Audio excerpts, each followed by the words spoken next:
welcome back. I've been out of action for sewing. I hurt my finger. So to keep me occupied, I have been looking through eBay and treating it as my own personal thrift store and buying these beautiful vintage sheets. So I thought you'd like to see what you can find for not too much money, and how awesome is Etsy for second-hand patterns. So the first one I want to show you is this. It's a 1960s sheet. It's Polycotton, which is not my favourite. However, it's already been manufactured. It's 50 something years old. It's really nice and soft. It's been washed lots and lots of times. There's no marks on it. And as soon as I saw it, I thought how beautiful it would make like a little blouse or something like that. So I'm going to make this into a blouse. Because I really hate t-shirts, can we just say? Absolutely hate t-shirts. I end up wearing them because, you know, you've got to have something on underneath things. And I thought, do you know what? I'm going to make myself a little collection of blouses. I have probably getting on for about 50 dressmaking patterns, all through from like the 60s to modern day. Do I have one for a blouse? No. So I went looking on Etsy because on eBay I just couldn't get anything. Everything I liked kept going really quickly. So I found this. It's a Vogue pattern, and the view that's missing is actually a different collar view. I'll see if I can find it on the picture inside. It's actually a size 12, which I am not a size 12, but it's a straightforward blouse design, apart from what's going on with the neck, the collar and the set of the sleeves. And those things are actually quite easy to size up for what I need. I'm not very big across here anyway, so shouldn't cause me too many problems. And it is complete. There's a how to make the stand-up colour, but we'll see if we can find it. Is it on here? Here we are. That's the one that's missing off of the pattern picture.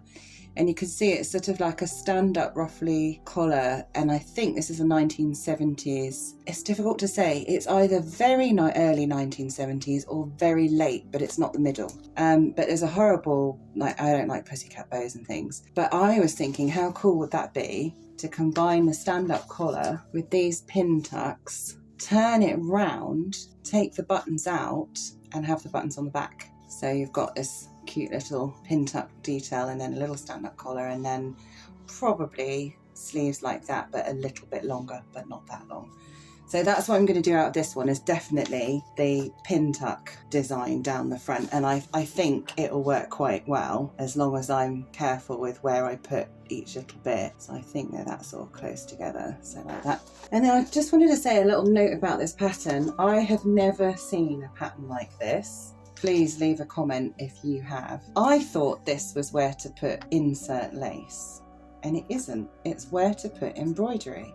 And there's even iron-on transfers for how to position the embroidery.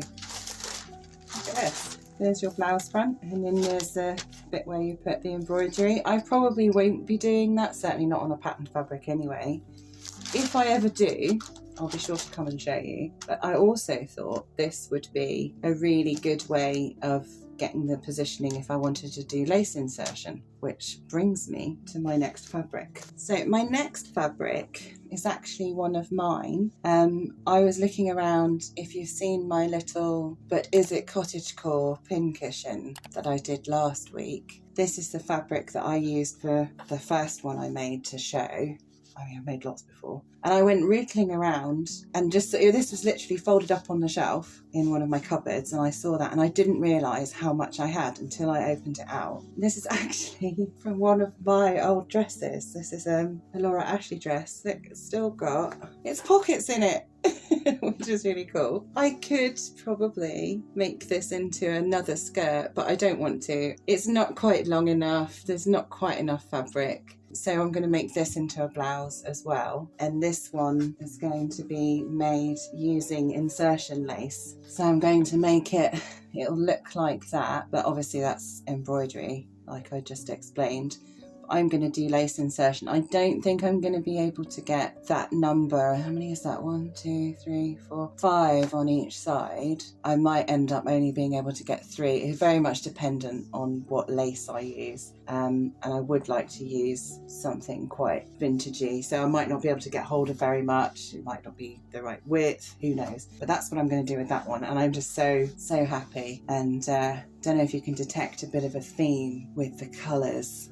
Green's my favourite colour. So one of my next finds off of eBay, again, is another sheet. And as soon as I saw this, and the reason why I was looking on eBay in the first place, I was actually looking for offcuts of cotton curtain lining, so that when I take patterns off of things, I can transfer them straight onto fabric, and then I can just fit that as a toile instead of having to put it onto paper, then transfer that onto fabric, cut out the mock-up, try it on, all of that. I thought, why don't I just do it straight onto fabric? But I kept getting waylaid by all these beautiful sheets. So this one's another double one. This is obviously a top sheet. It's got that nice border. And I don't know if you can see, there's like this printed scrolly thing, and it actually comes to, it's like a mirror image. So this is the middle here, and then there's quite a lot of fabric up here, and I was thinking, how nice would this be as the front of a blouse? And then there's even, the design goes all the way to the end, and if I'm careful and can find the right pattern, I might be able to cut the whole of the front out with the sleeves as well. It's not a style of sleeve I really like, but in this instance I think I could make an exception. But whatever I decide, I'll definitely be having this bit on the front, and if that sleeve thing doesn't work out, I might do something like a shirred neckline, quite a sort of big round neck, and sort of little puff frilly sleeves or something like that. I just think that would look really, really pretty. I'll just make my own design for that one. I'll work out some stuff. And then the last one is this one. This is another Polycotton sheet. Oh, I should have said, this is 100% cotton. The pink with the printing on is a Polycotton as well, but it's a 60-40, so it's 60% cotton, 40% polyester, not too bad at all. This one's another Polycotton 50-50, and I couldn't believe it when I found this. The only reason someone has sold this and got rid of it, that's the only area of damage on it. That's literally just a weird kind of serged, zigzagged edge, and it would have been so easy to just cut that off and turn a new hem, and your sheet would be fine. It would go on for another 40 years. But when I saw this one, I thought this was really, really pretty, and I love the fact that it's got another border here, but it's right at the bottom. And I'm still toying with the idea of whether or not to make it into a blouse, or I wear a style of sort of pinafore dress where all the shaping is done in the skirt, and then it has a straight band rather than a curved band. And I thought this could work really well on that, but I don't know if I can get away with wearing a ditzy print at my age. Do you know what? It makes me happy. I'm probably just going to do it anyway. So that's what I'm going to do with this one. And this is I think this is a king size sheet, or it's a double top sheet. So it's really, really big. So I'm hoping there's plenty of fabric in there. But all of these sheets that I got, I think they were all less than about £12 each. But it just goes to show what you can find when you're not looking for it. And so I'll be moving on to doing some more dressmaking-y bits and pieces in the next couple of weeks, and I hope that's something that you would be interested in. So I'll see you then. Bye.